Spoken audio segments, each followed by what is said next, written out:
We were wrong about the desert, not about whether it mattered or whether they should investigate there.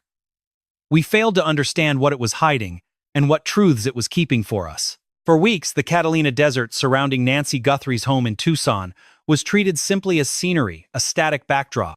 The open terrain stretching beyond the camera-monitored neighborhood where an 84-year-old woman vanished on February 1, 2026. Search teams crossed it, helicopters flew over it, dogs tracked through it, and day after day there was nothing. But it was never empty. Brian Entin's new report on the desert clues in the Nancy Guthrie case completely changes the picture of the crime. It's not just a detail or an angle, it's the entire landscape. What federal investigators found in the Catalina foothills doesn't just add evidence, it forces a total rethinking about how the abduction was planned, how it was executed, and how long it had been in motion before Nancy Guthrie's camera went dark at 1:47 in the morning. I'm Brian Records, and today we're going into the desert. Subscribe if you're new, hit the like button and comment. What do you think was buried 4 miles from her home? Tell me. Now let's begin. To understand why the desert clues change everything you first have to know what that place represented in the investigation. In the first hours after Nancy Guthrie's disappearance, the initial theory that assumption that drove the authorities' response was very different from the current reality. It was thought that an 84-year-old woman had wandered away from her home, disoriented and confused, getting lost in the desert that borders the Catalina foothills neighborhood. It's a theory investigators reach quickly in cases of missing elderly people. That possibility is always considered first. It's statistically reasonable and compassionate. It treats the missing person as a victim of circumstances rather than violent. In those initial hours before understanding what happened inside the house, resources were sent into the desert searching for a woman who had simply wandered off aimlessly. It was a search based on that initial idea. The search teams found nothing. No footprints leaving the property, no signs of falls or disturbed ground that would suggest an erratic path into the desert. The tracking units came back empty. The disorientation theory collapsed within days, but the desert was still there waiting to be discovered. And even when the investigation pivoted toward kidnapping, when the camera footage and the pacemaker timestamp emerged, or when Brian Entin's camera documented blood on the door, the desert went back to being just the background, the setting where the crime occurred, not a main player. That was the first major mistake made. The desert wasn't the background, it was part of the plan. In April of 2026, federal investigators returned to the Catalina desert with something they hadn't used in the initial search's ground-penetrating radar. This piece of technology would change the direction of the entire case in a definitive way. This technology doesn't scan what's visible on the surface. It sends signals into the earth, detecting changes in density variations, in materials and alterations in the natural soil. It produces data that reveals what's buried without moving a single shovelful. The federal teams focused on specific areas, based on highly precise intelligence information. The selection was based on analysis of the suspect's behavior, his possible escape route, and the geographical profile of the terrain. Investigators learned a great deal about the level of planning behind the kidnapping in the previous weeks. They went back to the desert with a different question. Not where would someone walk to, but where would they hide something important? 4.3 miles from Nancy Guthrie's home, the radar detected it, a buried anomaly. Far from the main trails, invisible from the air, and difficult to find by accident. A site hidden in the dry bed of an arroyo, sheltered by rock formations that served as a perfect natural concealment barrier. Positioned to avoid aerial visibility and make a chance discovery nearly impossible from any angle. When investigators analyzed the location of the spot, one thing became very clear. This was not random. Nobody finds a spot like this by sheer chance in the middle of the vastness of the desert. Nobody arrives at a hidden arroyo 4 miles away in the darkness of the night, just before dawn, and decides it's a good place to dispose of evidence. You find a place like that because you know the terrain with precision, because you'd been there before in broad daylight under the sun. Studying the soil, the rocks, and the lines of sight, whoever used that location planned everything in advance. The fact that this site 4 miles from Nancy Guthrie's home was chosen with such surgical precision changes our understanding of how long this criminal operation had been in motion. Everything was meticulously calculated. Here's what they found, and why every object is crucial. The first thing recovered was fragments of black tactical tape.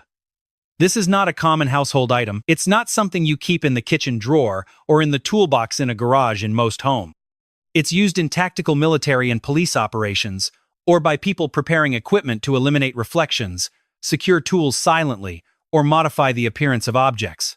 Its presence at a site buried 4 miles from the scene of an abduction is no coincidence. It's the clear trace of very thorough professional preparation.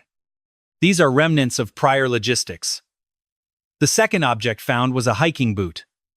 It was out of place, far from any known trail or logical route in the area. There were no paths nearby, nor was it a spot a hiker would pass through. It was in a corner that no casual desert visitor would ever reach.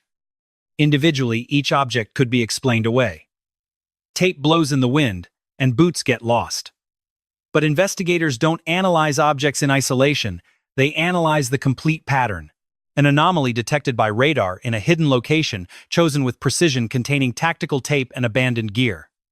That pattern reveals very clear criminal intent. That pattern isn't accidental, it's deliberate. And that means it was a disposal site, a place used to abandon objects that link the suspect to what happened on February 1, 2026. This is where that location becomes so significant for the progress of the federal investigation. Investigators are reviewing commercial transactions in Tucson, looking for purchases of tactical equipment. They're analyzing equipment similar to what was found: date ranges, stores, payment methods, and camera footage from points of sale. They're looking for any trail that connects the recovered objects to a specific buyer. They want to close the loop on the suspect today. Whoever plans a crime with this level of sophistication knows they have to use cash to buy tactical equipment. They understand that a credit card used to buy a signal jammer, tactical gloves, or specific boots leaves a traceable record. However, they don't always manage to execute their plan without making some small, fatal mistake. But the execution isn't always perfect. A single transaction or a moment when a traceable payment was used is all they need. But the desert clues aren't only about what was buried 4 miles away. They also reveal what was happening on the hill right above Nancy Guthrie's home. This detail in Brian Entin's report changes our view of the crime's timeline. From a specific position on the hill that overlooks the Catalina foothills, investigators found a direct, unobstructed line of sight into the backyard of Nancy Guthrie's property. It wasn't a partial view, but a direct observation point. It was far enough away to be invisible from inside, but close enough to monitor movements, routines, and patterns of daily life, with a level of detail that can only be achieved through constant observation over multiple visits. It was the perfect spot for silent, prolonged stalking. A former SWAT commander who analyzed the terrain confirmed the tactical significance of that position. The terrain of the Catalina foothills not only allows for concealed movement, but facilitates strategic surveillance. The changes in elevation, the rocks, and the natural barriers create ideal observation points for a predator.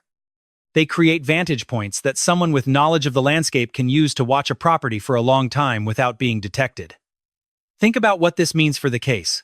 The Google searches of Nancy Guthrie's address in March of 2025 weren't the only reconnaissance that was carried out. There was something much more personal. There was also physical reconnaissance. Someone was on that hill watching the property, learning the routines and schedules of an 84-year-old woman who lived alone in a quiet desert neighborhood and went to bed at the same time every night. It was a meticulous study of her daily habits. This surveillance didn't begin on February 1, 2026. According to the evidence on the hill, it could have started days or even weeks before that morning. The investigation into Nancy Guthrie's disappearance was never about a single night. It was always something much deeper and more planned. There had been a period of preparation, a sustained, patient, and calculated buildup that culminated on February 1st, but that may have begun much earlier. Now let's connect the desert evidence with what happened inside Nancy Guthrie's home, because the link between the two is the most significant technical detail in all of Brian Entin's desert report. At exactly 2 o'clock in the morning on February 1st, 2026, 13 minutes after the doorbell camera was removed from the front wall, something happened that investigators have been trying to explain ever since. All the digital systems inside Nancy Guthrie's home went silent at the same time. It wasn't just one system, it was all of them at once. The home's Wi-Fi network disconnected, the cameras located in and around the property shut off, the pacemaker monitoring unit lost its scheduled transmission, and any other connected device operating in that house at 2 in the morning stopped working at that exact instant. A complete and simultaneous digital blackout across an entire smart home system isn't an electrical failure. A power outage would affect physical lights, appliances, everything visible. This was different. It was something targeted. The power never went out. The devices were still on. Only the communications were cut off abruptly. They eliminated those devices' ability to send data, upload videos, or trigger alerts. That's what disappeared. There's an explanation that fits this pattern perfectly: a signal jammer. A jammer is equipment designed specifically to nullify wireless communications, Wi-Fi signals, cellular networks, and Bluetooth transmissions within a defined radius. When activated near a smart system, it produces exactly what the investigators described: a clean cut, a perfect void, a window where normal systems fail and no digital trace escapes the property. The objects recovered at the desert disposal site, specifically the black tactical tape, connect directly to this disturbing theory. Signal jammers, when prepared for field use, are typically modified with tactical tape to eliminate reflective surfaces, reduce noise, and conceal identifying markings. The site in the desert wasn't just a disposal location. It was where the equipment used to carry out this kidnapping was partially discarded once it had served its dark purpose. This means that the journey from Nancy Guthrie's door to that dry creek bed, 4 miles into the Catalina desert, is not just a geographical distance. It's a timeline, a route taken in the dark by someone who knew exactly where they were going. Here is the detail that should give everyone pause. Using a signal jammer is not something illegal in a casual sense. You can't walk into any electronics store and buy one. They are federally restricted devices in the United States. The Federal Communications Commission prohibits their sale, importation, and use by private individuals. To obtain a working jammer, you need law enforcement credentials, military access, or the deliberate decision to acquire one through channels specifically designed to evade federal restrictions. Someone got hold of one of these devices exclusively for this operation. It wasn't a mistake, it was a conscious and calculated choice from the shadows.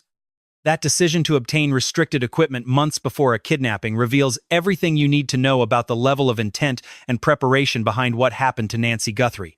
It wasn't a crime of opportunity. It wasn't something that escalated from a lesser plan. It was a cold, planned execution with terrifying advanced preparation. We're talking about a federal-level equipment acquisition made as part of a plan that was already in motion long before its execution.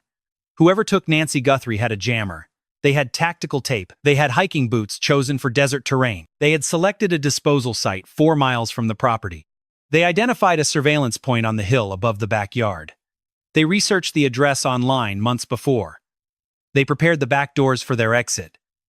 They removed the doorbell camera with gloves. Every one of those elements required a decision made before February.